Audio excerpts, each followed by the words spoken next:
All right, Daniel Ramsey here with MyOutDesk. Now, I'm really excited, super jazzed. I'm in St. Louis, Missouri, and I've got this awesome opportunity to interview Lisa Archer in the tropics. You're in the tropics, aren't you, Lisa? Or in my backyard. Well, that's nice. I love it. After this, you can jump right in. Well, I'm so excited because Lisa's been a client for, I think, 6 years now, 6, 7 years. Nice. My odd. Yeah, and one of the most successful real estate people I know. She's the owner of Live Love Homes International. I feel like Austin Powers when I say that, Yeah, groovy. So I'm really excited because we're going to hear from one of, Inman's top 100 agents across the country, Swan Pool List, Power 200. And she's here today to share. Now, Lisa, we chatted a little bit offline.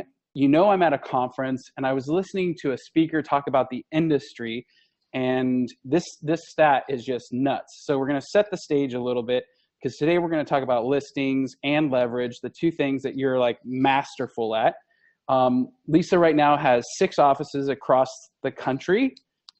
She has a CEO who runs her team 100%, and her job is to go find talent. So I think we've got the right person to understand listings and talent and really kind of, paint the picture. You're 12 years in, you have a degree in marketing, right? 12 years in. So you might know something. You've done your 10,000 hours, right?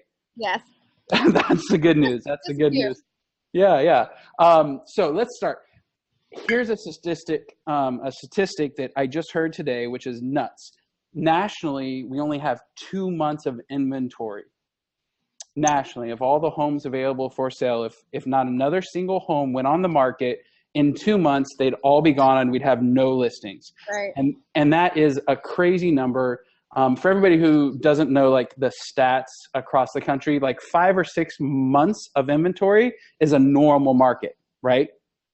And in my home state of California, most things are going for over list price now. In fact, in the couple markets that I track, one of them actually showed prices at 108% of list price. Are you seeing this, Lisa? Like, is that something that's happening where you are at all your different offices? Well, so I've got a unique perspective. I've got 15 coaching clients as well through MAPS, coaching with Keller Williams.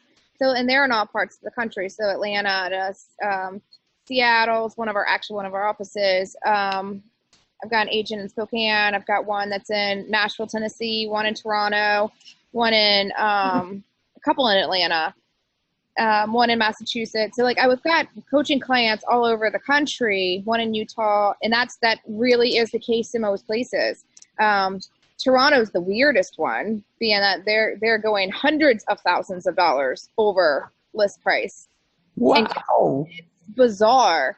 So Leo and I just have a completely different conversation than anyone else. I'm like, oh, so what's going on this week? Yeah, that's crazy. But I'll be very honest with what he's doing. He's fully utilizing his open houses. When he takes a listing, he knocks it out of the park as far as that goes. He listened to a strategy that I gave him, and he's door knocking and doing everything he can. Once you procure that one listing, your job is now to get more listings from your one listing. All Right. it takes is one. And if you don't have one yet, volunteer to do an open house for someone. Get a listing that you would like more, a neighborhood that you would like more listings in. Do an open house and utilize a strategy around that open house that's going to get you more listings. I tell my agents all the time, whether they're my coaching clients or the agents in our company, and I just say, guys, the reason that we do open houses, they're like, well, we I don't care about buyers. I can produce buyers all day long in my sleep. I mean, you just said the stat, nationally we're 2 months supply. I can go find a buyer. What we lack is a listing. And so every listing that we take is an opportunity to take several more listings, not just one more listing, several. You do it right, and you go and you form relationships with other sellers in the community, and that's really what you're doing. Go door knock, let them know you're having an open house. Hey, did you notice we just put an open for sale sign in Bobby and Susie's front yard? Oh, you're gonna miss Bobby and Susie too. Yeah, we are too. And yet we're going to have an open house this weekend. Would you like to pick the next owner, your next neighbor? Who doesn't want to pick their new neighbor, especially if they've had a crappy one? What if Bobby and Susie were terrible neighbors, and they definitely do want to pick the next owner of that house? Yeah. I heard your strategy called Boom, and it sounds like the point that you're making today is that all roads leads back to the original listing. Break down this strategy of open houses. Like, what do you do specifically?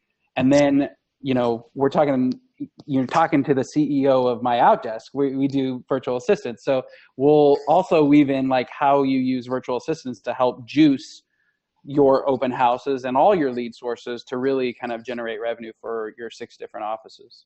So the open house strategy. Well, so that's my bringing online offline. That's part of it. But specifically on the strategy as far as the open houses, when we go into a listing appointment, we tell them, okay, great, this is how it's going to go. We give them a 5-5-5 option. We show them 5 actives, 5 pendings, and 5 just solds in their price range, and we look in their neighborhood, and we look at them and we say, all right, where do we want to be? And they pick something. It's like, all right, that's going to sell super fast. Great, let's go with that. And this is how we're going to do it. On Thursday, we're going to go live. On Friday, I'm going to come back. So this is a listing agent having the conversation. I'm going to come back and I'm going to door knock all of your neighbors, and I'm going to invite them to pick their next neighbor. On Saturday from 12 to 1 or 12:30 to 1, depending on how big the neighborhood is, we're going to do a private open house just for your neighbors to bring in their potential new owner of your house. And then from 1 to 3, we're going to do a public open house, which we're going to have invited via circle dial, via all the buyers that are in our data bank, whether it's our virtual assistants calling and inviting everyone that's a buyer in our data bank to come to the open house. We're going to utilize our virtual assistants that they've actually created the door knockers. So the whole thing, we have a process around. Saturday, we're going to do the public open house 1 to 3. Sunday, we'll likely have some more showings with agents. And then on Monday at 12 o'clock, I'm going to call for highest and best. And then I'm going to come over at 5 o'clock with all the offers and either a bottle of wine or some beer, which you choose. I happen to watch this live and with one of my clients, and our listing agent, and my client said wine, and he said red or white, and she said red. He's all right. I'll have a bottle of red wine, and we're going to pick the next owner of your house, and that's what's going to happen. And that's just how we do it now. We don't deviate. We don't change the process. Nothing can change because we've had it twice in the last 6 months where we go live on Thursday. We get a full price offer Thursday afternoon, Friday morning. The buyer's agent says, well, we're only going to we want you to cancel the open house. The new answer is no, because we've done it twice. Both times the buyer canceled either Friday night or Saturday morning, and we have no time to scramble to get the open house up and running again because we canceled it. Yeah. And instead of having multiple offers on Monday, we went 2 weeks on both of them before we got another offer. So we do not deviate. We do not change from the plan. The plan is the plan, and and we've had many buyers agents say, well, we're just not going to put our offer in. Okay, great. That's fine. If you find something else this weekend, great. If not, we'll be here. We'll be here. Yeah. We're not picking anything till Monday night. Now, when I first met you, and I love this because we met at a conference, and you were kind of dubbed like the queen of social media. Like you were like the marketing guru, like here's my 20 million steps. Like, how do you use social media to juice your open house strategies? Like, what do you do in that space? Well, so we have a plan every weekend, and we've done it so much now. We've done the open house strategy so much over the last 6 months that now if we didn't have an open house or if we forgot to post it, we're getting messages on Facebook, hey, where's your open house list for this weekend? And you can easily find it somewhere else.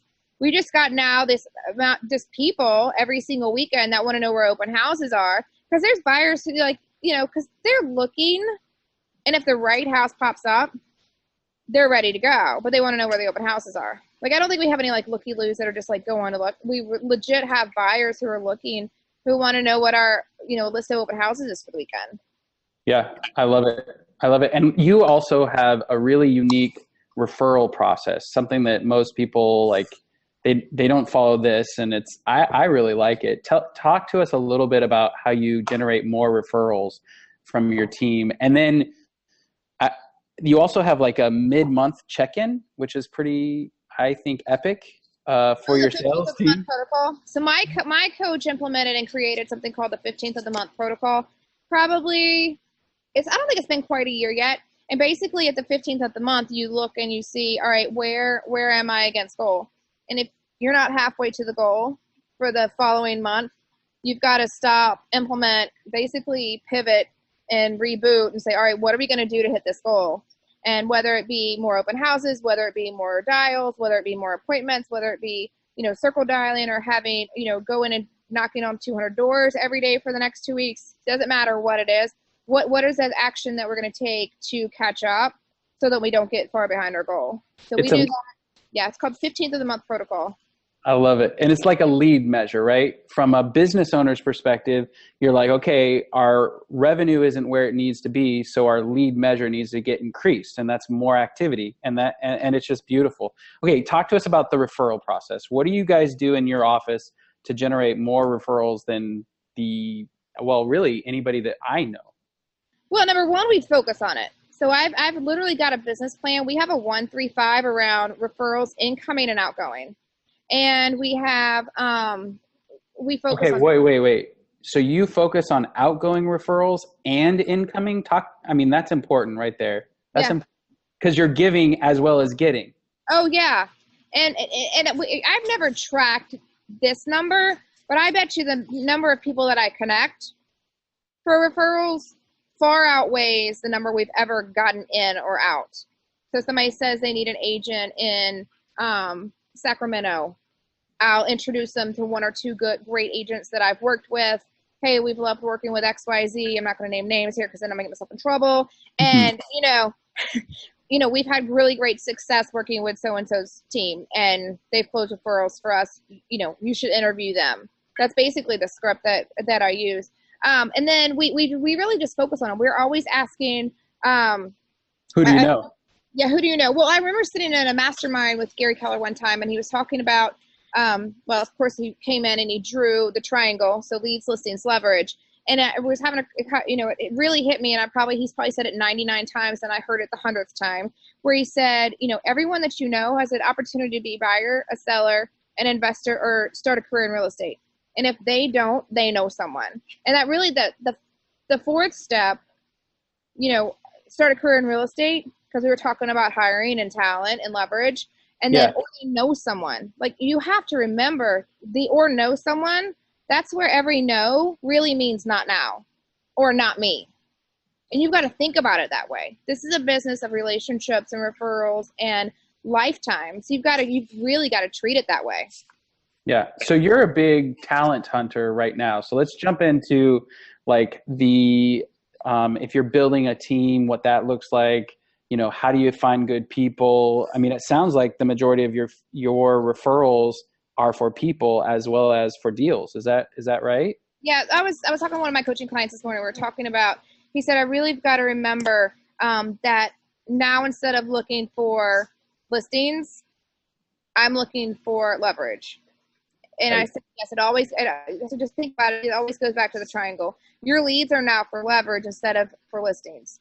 You're going to get some of the other just naturally because that's who you are, and people know that you're in real estate. I always want people to think, when they think about me, to think, a couple of things. Number one, that I'm in real estate, and that, I love my family. Like, there's a couple of things that I want them to know. Those are 2 of them.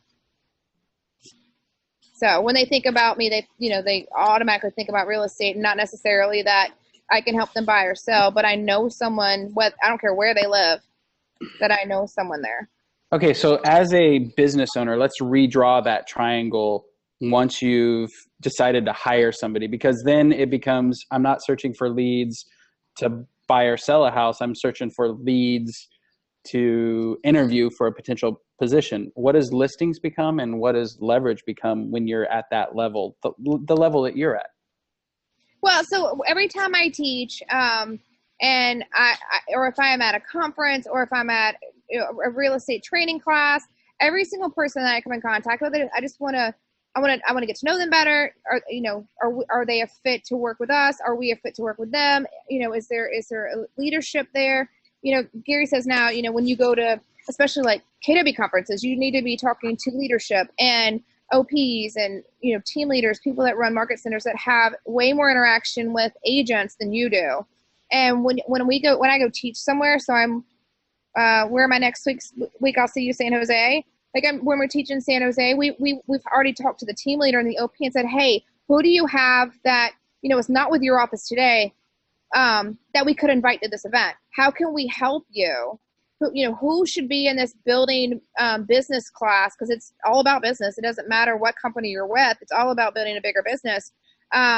Who should be there? Who can we help you invite that may not be getting that kind of training at their company, or who might, it doesn't matter. We're always looking for talent. Yeah, I love it. With us, the way we do it, because I do love to train. I do love to teach. It's usually just coming in some form of education. Okay, so some form of registration for a class that you're putting on, that's the lead side. And then they get an opportunity to see you on stage or in that kind of teaching capacity. And then you invite them maybe to an interview. Is that the replacement for listings? Yeah. Whether it's a disc or, some sort of conversation afterwards to see if we're a fit. We've now created a book. We're working on some videos. As I was like, I say, not everyone can work with us. I move really fast. There's certain people that don't have the same urgency level with me as I do. And, which means I'm going to run you over, and not on purpose, just because I want you to be amazing. And we're going to send you real estate leads. So that's a good meeting at an event where they can see me speak and they can basically see the crazy or see the speed and make sure that we're going to be a good fit. Because I don't ever want to be in business with somebody that, I'm going to run over. That's not fair. Now, is it important for your team to be a values match to you, or is it to the leadership? Because again, you're the owner and there's a CEO and there's I'm sure they have a coach and some accountability built in and some systems. Is it still you that they need to be a match with, or is it you and your team, or how do you do that part? Well, so, when we, like I said, when we do these events and we do the training events, and then we have conversations around and afterwards, we're going to let them in basically to who we are, what we're about. We share our book. I'm trying to find, see if I can show you a picture of it. Wow. Nice. We're gonna get a sneak peek into the book before it's out. If I can find, I'm trying to find it on my computer or on my phone real fast. But basically just to have conversations and make sure that we're a fit both ways. Like I said, we don't want to get into business with somebody because there's only really one reason why a business relationship doesn't work. It's because you both have a business plan and at some point you do this. Right. Yep. Okay. We've got some questions. I love this. Somebody's confused. How do they get to the pick your neighbor kind of hook to get their attention? How does that work? So we do door hangers. We literally, and our virtual assistants create them. Arlene makes them every single week. And as we take a new listing, we create 3 door knockers. The first one says pick your next neighbor. The second one, after it goes under contract, is basically we door knock again to the neighbors again, to the other sellers in the neighborhood, and we're door knocking and we're telling them, well, you remember last week when we came by and we said, do you want to pick your next neighbor? Well, we ended up with 3 offers. Did the buyer, was it yours? And we know the answer is usually, it's got to be no. The answer is 99.9% no, because there's only one buyer, right? And we've got 6 or 7 offers depending on the property. And right. So, and they say, no, who was it? And we're like, well, I can't tell you what their names are, but you're going to get to meet them in like 30 days. But guess what? We had so much response to your neighbors, Bobby and Susie's house being on the market, that we ended up with 5 offers. And obviously we can only pick 1. And that means there's 4 other buyers right this second who want to live in your neighborhood too. Who do you know? We're still not asking that person if they want to sell their home. We're not even asking them if they want to know the value. So then when it closes, we get to go back again and we say, hey, I told you we'd come back by and let you know what the house sold for. And oh, by the way, it's Janet and Mark who now live in Bobby and Susie's house. I think they're going to have a party this coming weekend. You should go down there and offer to unload a box for them or something. They're really great people. And we still have 4 other buyers who would love to live in your neighborhood. Would you like the value of your house? Because this is what Bobby and Susie sold their house for. Yes. That third time you actually meet them in their driveway or at their front door, and it's all on a door knocker, all 3 times. If they're not home, it's still on a door knocker. They still can go to the website and ask for their value on the third one, and they feel like they know you. Matthew's now our listing agent. We've been working on this one neighborhood. We got one listing from a client for life that I put in this property 10 years ago in Charlotte, and we listed it at their house in March. Sold it in April, and Matthew's now subsequently listed 6 more houses in that neighborhood just using this strategy. Yeah. And those listings lead to more listings, right? Because all roads lead back to the listing. Every single time. Yeah. Every single time. And listings have babies. He had 7 closings, Daniel, in July from 2 listings in that one neighborhood. Yep. They sold and they bought and they referred, and he had another sale of somebody moving out of town. Yep. And all from this one strategy. That started with one listing. And you door knock, you do hangers, you do it before the open house, after the offer is accepted, and once it's closed. Yep. And each time you're offering them, who do you know? You might even before the open house, you said you might post it on social media. You might send it out. Yeah, you might send it out to your database.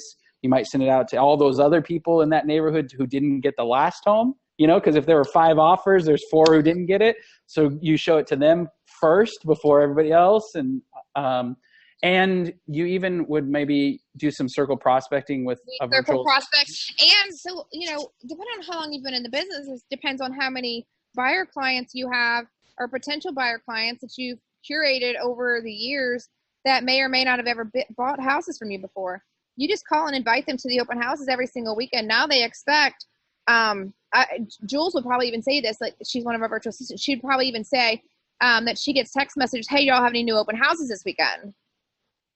Because they call. I love it. We have a question from Ron. He says, how do you feel about using a virtual assistant as a lead source? And that's an interesting question. I'm going to let Lisa answer that.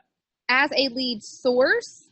Yeah. I'm thinking, or as somebody that answers the phones, or? I think he's trying to get at, like, let's say you're circle dialing in the neighborhood and you're using one of our virtual assistants at MyOutDesk. Would you use that virtual assistant as the lead source, or would it be circle dialing for open house? We have never used VA as a lead source because they're part of our leverage. Yeah, I wouldn't either. Our VAs are on our org chart. Yeah. Okay. So it's a great point. People are not lead sources. Money is lead sources. And this is a great learning for if you're spending money, and by spending money, I mean buying leads or spending time creating those leads, or there's a cost associated, right? I mean, would you agree, Lisa? Kind of. I would just say circle dial, because then I need to know where it came from. I know who did it. Does that make sense? Right. Like when you do a 1-3-5 and you flip it on its side, and then you put the who out beside to see like who's going to do things. Right. Circle dialing is on our business plan, and then who says virtual assistant next to that. Great. And yeah, and Ron is what about the return on investment for virtual assistants? What do you see when you have somebody prospecting? What do you feel your return on investment is? Ours is huge because, our virtual assistants, and we collectively call them the girls.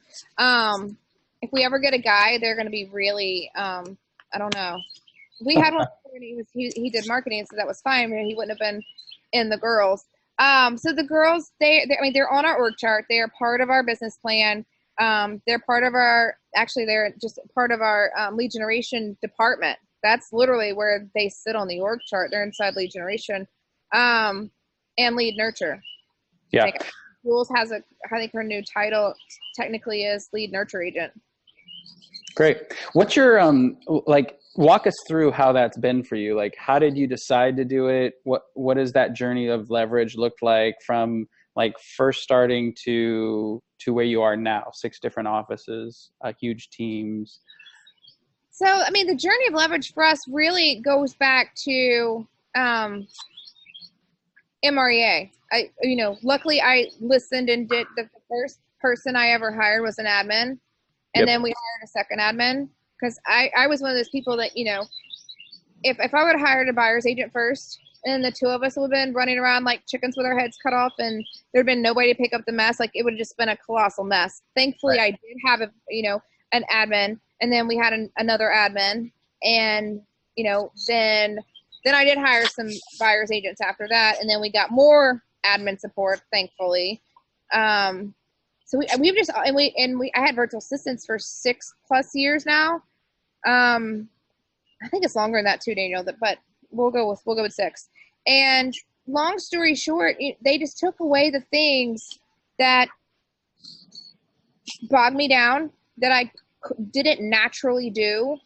And that's some of the things that I tell my coaching clients, or when I'm teaching, I'll say, when you get to that point that you're like, okay, what do I do next? Which ball? I'm going to have to drop a ball to do something.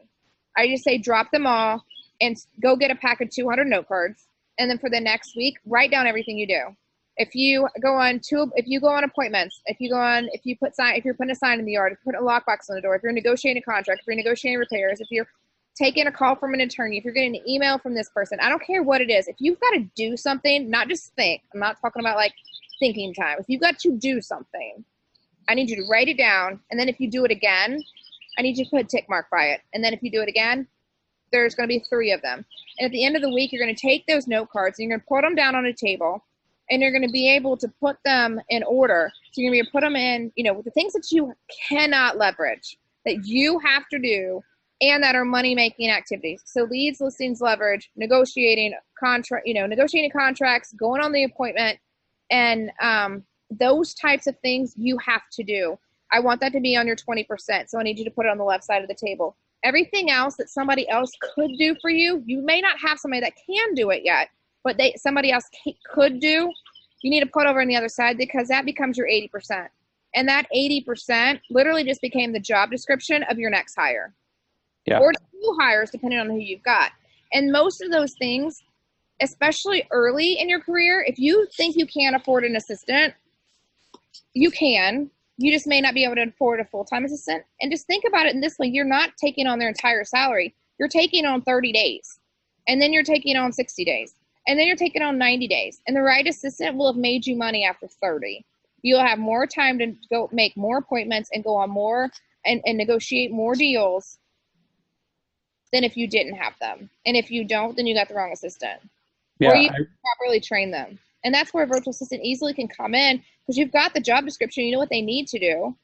And you guys do such a great job training them. There's really nothing we'd have to train them on. Right.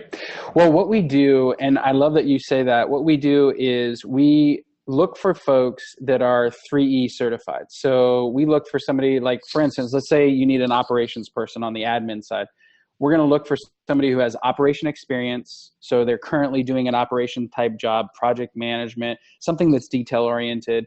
They currently have a job. They have some third party like certifications or training or education around that operations role. And they're currently employed in a role as an operations assistant or an operations manager. And what we've found is when you do those 3 E's, what we're getting is really highly qualified people to give them to people like you, and then they're off to the races and it's easy. And so that's kind of our process right now. And it's actually showing that we're getting a higher level of talent these days anyways. It's been an interesting transition.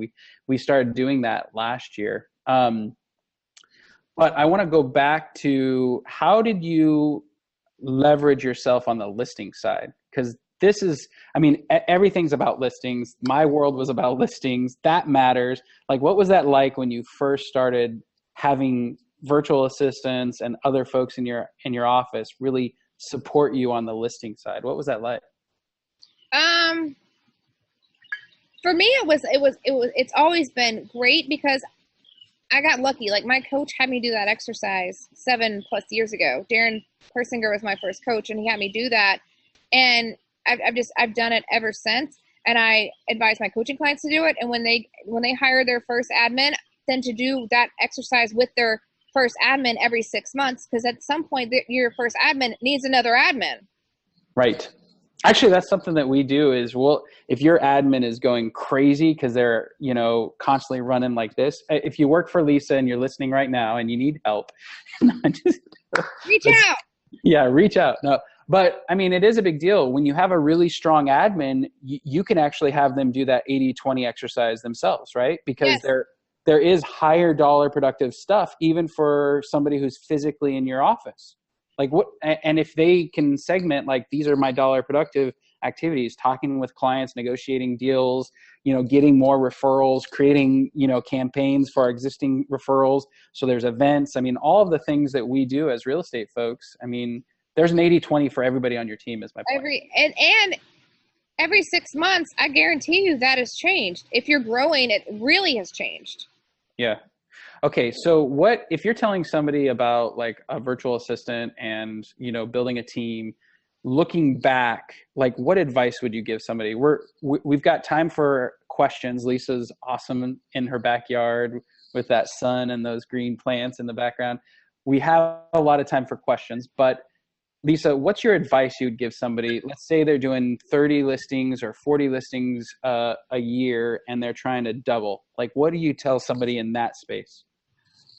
That they really do need to figure out for sure what is their 20% and what does the 80% look like that just became somebody's 20%, and figure out what that is and have a conversation and be real with themselves that you've got to have to leverage that, and it needs to be of the admin nature. It's got to be. Another sales agent's not going to help you because they can't do that. They're not going to be able to do the admin piece well either. So hire an admin, and they're going to make your systems better. They're going to see those things that you don't see. Like, I've got zero, C. If you're talking about disc, like, I have zero C. I am not going to notice that we have a systems problem at all, unless it doesn't work for me. Right. Yeah, I mean, I can make it work just because I'm going to move fast enough that it's just going to all get done. It's just not going to get done effectively and efficiently. So find somebody that's got, the C and their personality that's going to create a good system to keep you in your zone and in your lane and focused on the things that you need to be focused on, which is negotiating, taking another listing, negotiating, taking another listing, negotiating, taking another listing. And you can't do that if you're trying to figure out, all right, our signs need to go out and we need to put a lockbox on this one. And oh crap, I forgot to get that listing agreement signed and dated. So we might have to go back out there for that. No, that's why you get amazing rock star support people, virtual and otherwise, and you would just get this stuff done way faster, way more efficiently. So your advice then is to focus on dollar productive activities like 80% of the day, and leverage the rest, the stuff that you're not good at already or anyways, and hire good help. Absolutely. That's your advice. Okay, so let's walk down that path. I'm doing 45 transactions, Lisa, and I'm ready to hire my first assistant. Tell me about that process for you. Like, how do I know I'm got all I've ever done is real estate. I can do 40 on my own. I know I can, and now I want to do 80. What do I do, Lisa? Tell me. Well, either you figure out how to hire them on your own, or they call you and you find them one. I mean, okay. It's literally going to come down to that. You need to know how to hire, number one, which is easier said than done. So there's classes for that. Whether it's career visioning or other hiring classes, learn how to hire. because it's very painful when you get the wrong person in that role, Yep. especially on the, admin side, and, depending on like what all you gave them to do and what all they did or didn't do, or what they had access to, so you got to be really careful. And you need to know up front, what are the things that are going to help me the most from, entering into the MLS, or doing dot loop, or whatever the case may be, feedback, or showing instructions, or fielding open house, after the open house, what were their comments and the concerns, or how many offers did you get, and putting them on a spreadsheet so you can take them over to your seller's house so they can pick the next owner of their house. Like, those things are important. Right. And even before that, depending on what you've got them doing, are they helping you lead generate? Are they, and a great rock star support staff, they don't just have a job. You've got to offer them an opportunity. Like, you want these people to grow with you. You want them to, take on more opportunity and do more things. Does that make sense? Yeah, you yeah. don't want them looking in the classifieds every January for another job. Okay, so I think I've got this. So your first step is to do the sticky notes, right? To figure out your 80-20, and then pile your, the stuff that you're going to get rid of, pile them up into like different categories, and then try to define your missing person, right? And then go post an ad, talk to somebody, interview them, get them a job description, hold them accountable, how does that work? Talk about that a little bit. Holding them accountable when? After you hire them? Yeah, you've hired them, you've talked with them, the job description, they're clear, they're a good fit, they have experience, and they're the kind of person that you want on your team. Now, what does that look like? That accountability and bringing somebody on your team, and let's do both. You really need to have weekly accountability, whether it be a call or a Google Hangout or an in-person meeting, depending on, where they are in your, in your organization. We're pretty virtual now because we've got different locations. So we do a lot of Google Hangout, or we're actually going to start using Zoom for our meetings every Friday because we can add a lot more people in them. Because Google Hangout had a limit, so we're going to be doing Zoom. But until then, we were using Google Hangout and 411 conversations. We actually use a 411 sheet, which literally breaks down your yearly goals to your monthly goals to your weekly goals, and we just talk about it. We discuss, what were your goals this week, versus what you actually did. You're over, you're under, great or not, and what are we going to do next week to make sure that we hit it, or that we exceed it again. So it's just having those conversations on a, smaller time frame basis rather than larger, so you can reassess if there needs to be, if there's a need to reassess. Yeah, one of the things in the MREA that I kind of hit me the fourth time I read it, I think, was that you, as a real estate person, you're not really risking a whole lot by adding your first admin, whether it's virtual or physical, because the incremental risk is, give them 2 weeks and you're doing a weekly check-in with them and making sure that they're getting everything that they need. You're removing obstacles, you're coaching them through what needs to be done. And then in 2 weeks, you're reassessing. Are you hitting your goals or not? In 4 weeks, you're assessing. Are you hitting your goals or not? And if they're not, then you can have those hard conversations. And I think us real estate people, we tend to hire our cousins, our aunts, our, like the friends, and then you get into this personal relationship, and then the job description gets funky, and then it's like, and you then, let them off the hook. And that will crush a business, right? I mean, that just crushes a business. Okay, so then you've hired them, you've set the job description, you're doing a weekly meeting to kind of help with the accountability and making sure their activities are good. Then you said something that's really cool. You said you want to make sure there's enough opportunity for them because you don't want them going somewhere else after you've already trained them and got them up to speed. Talk about that. Like, what does that look like? Well, I think that's very dependent on who the top of the org chart is.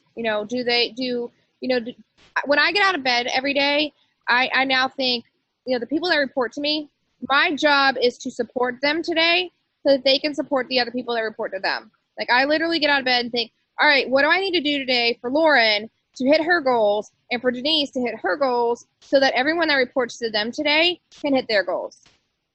And I got to make sure there's enough opportunity for in their world that they never hit a ceiling and want to go work with someone else.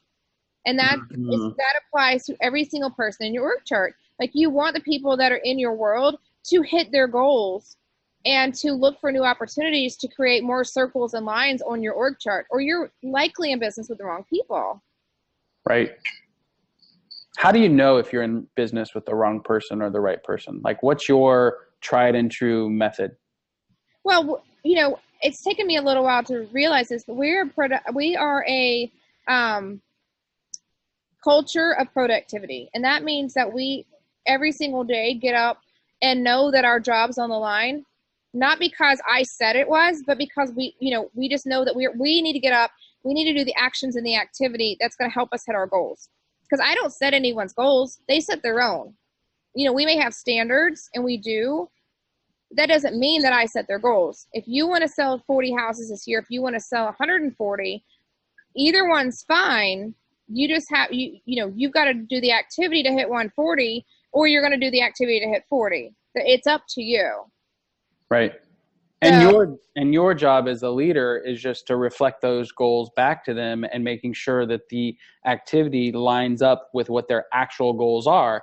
And if it doesn't, point out, well, is this your actual goal? Are you really tied to doing 40 transactions? Because it sounds like, based on what you're doing, you're not. Exactly. And if you're not, then we should have a different conversation, right? Now let's reassess your goals. Okay. So, all right, now we're going to dive in to the shameless plug. Like, if you're on the call thinking about real estate virtual assistants, one of the beauties is we've done this 4,000 times, and we have a hiring guide, a launch guide. We have job descriptions for every stage. So whether you're a mega like Lisa with 6 different locations, chilling in the backyard in the middle of the day. It's not the middle of the day. It's 4:42, my friend. Right. Well, I'm in California, so, my watch is different, but I'm just messing with you. So regardless of where you are, we have the system and process that you need. What is the MREA that you mentioned? Okay. Millionaire Real Estate Agent. So this book breaks down the process of how to build a real estate company and what's important. So if you're thinking about doing it, it's a great read. There's a bunch of other books in the real estate world that are helpful, but I like to call this one the Bible for real estate. I mean, it's the best book for building a real estate team. But Lisa, what's advice would you give somebody considering a virtual assistant? Because it is different. You can't touch them. You can't grab them. You can't have a face-to-face conversation and let like this. I mean, we do this all the day long. That's how, and this is what you're doing now because you have 6 different offices across the country. So all of your meetings are virtual too. But give some advice. Somebody thinking about doing it. What is it like? What would you tell them? Well, so I mean, the best example I can give you is in my own business.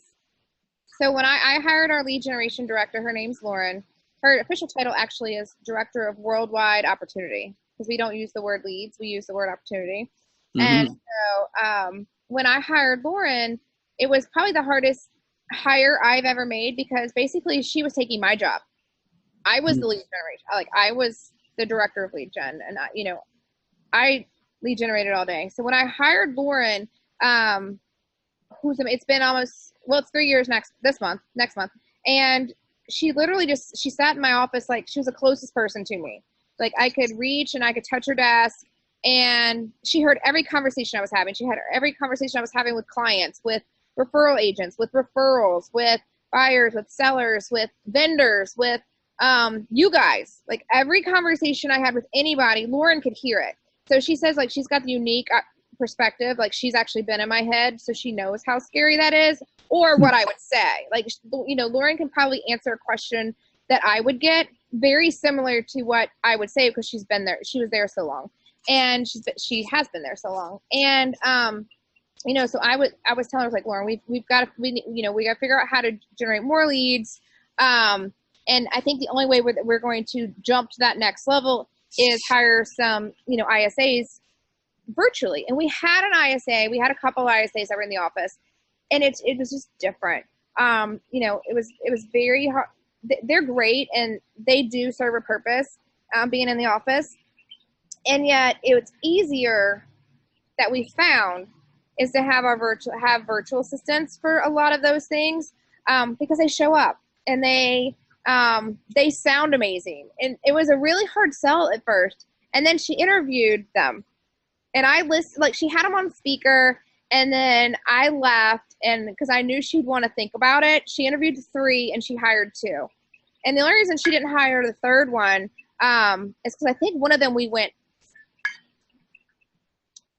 I don't remember. I think she decided to start. She wanted to, Right. and she used she'd heard me say numerous times to coaching clients or some people that, you know, Ben Kinney taught me something very important. When you hire your first buyer's agent, you hire 2, because either they're going to push each other up and both do well, or one's going to push one out, and you don't care. You're not tied either way. You win either way.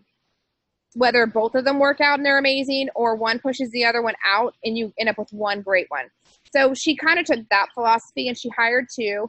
And the 2 girls she hired almost 3 years ago are still with us. And she wouldn't change it. She literally had 3 inside sales agents that were in our office, and now we have none. And Wow. she's hired a third, and she's got 1 full-time that was part-time.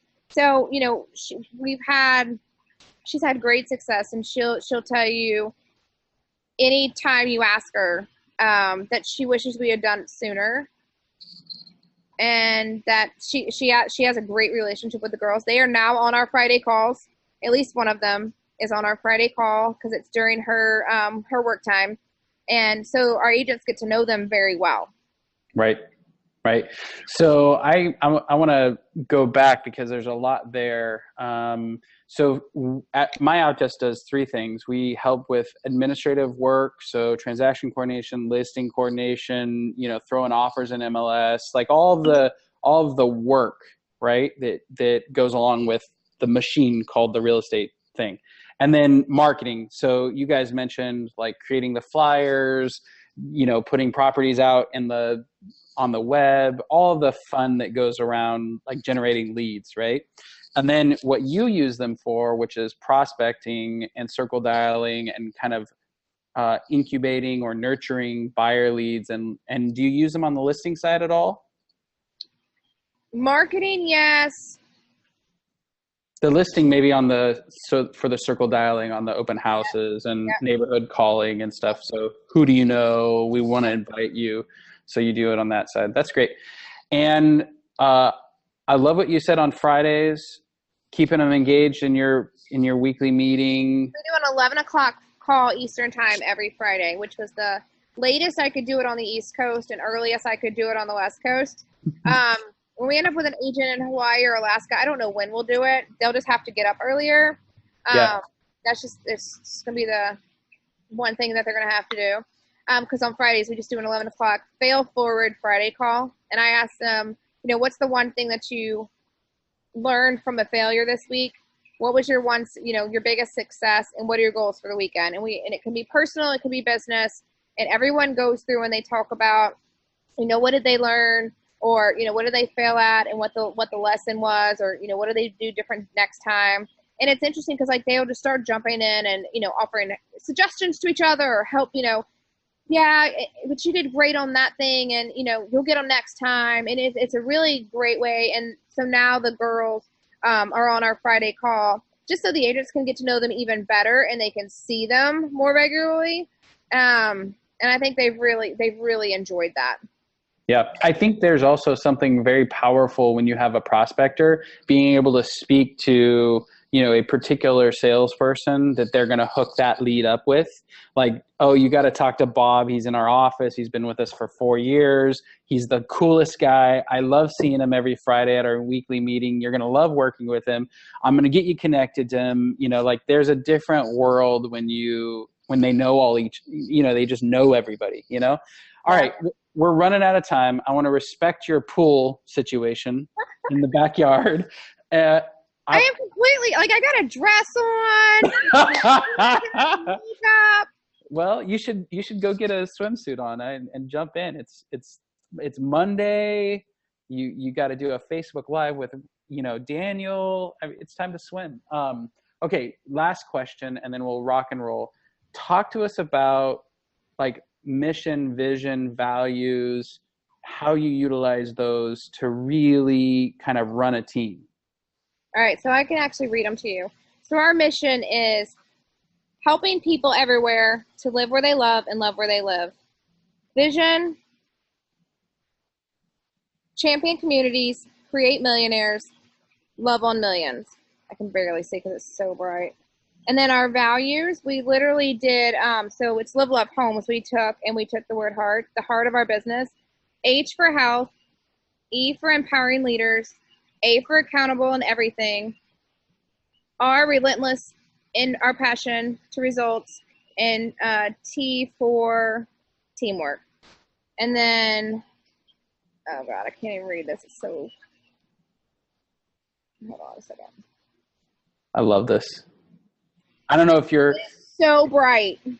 I love it because you guys, this is the definition of a leader, is that they have that information and they can share it. And I love how Lisa leads. Well, so it looks like this. I mean, we're in the process of, so actually Arlene's working on putting it on our t-shirts. Nice. So it's going to be on everything we do. So yeah, that's our mission, our vision, and our values. Well, you know what's cool? You've actually affected the world. Your Live, Love Homes. So I'm in a place called East Sacramento, and there is somebody who, after seeing you, they have Live, Love, East Sac in their name. And I'm like, oh my gosh, they ripped Lisa off. I mean, she's just a masterful marketer. And so they have a heart and all that stuff. And so that, I think that's the highest compliment. What do you want to end on, Lisa? This business is not difficult. It may not be easy, but it's simple. There's what you need to do and what you need to know is that, to build a real estate business, you're going to have to take actions. And, whether your goal's 40 or 140, the difference is it's different actions and it's different activity. It's a different level. So pick your number, pick your goal, and figure out what the actions are to get to that level. And that's what you got to do every day, and be relentless in the pursuit of doing it. That's so awesome. All right, Lisa, you're amazing. Have a great Monday night. Go swimming. I really appreciate you. I got my daughter to cheer. Oh, well, that's fun too. Are you going to do some with her or no? She's got tryouts tomorrow night, so we've got our last workshop before tryouts tomorrow. I love it. It's funny. One of the things that you're very proud of is your family. And you've got a son going off to college? Yeah, the 18th. What's tomorrow? So 19 days today. Woo woo! Hey, I know. It's time to redefine your world, man. Well, Lisa, thanks for your time. We really appreciate it. If you're listening, we're going to post this link out on Facebook, and also a link to our hiring guides, job descriptions, the different stages that, regardless of where you are, we're going to help you. And also we have a 7-figure agent map, so you can actually click on it, get that map, talk to one of our consultants, and actually, see if we can help. If we can't help, no big deal. But if we can help, we will. And thanks everybody who's listening. And Lisa, you have a blessed evening. Okay. Bye. Bye.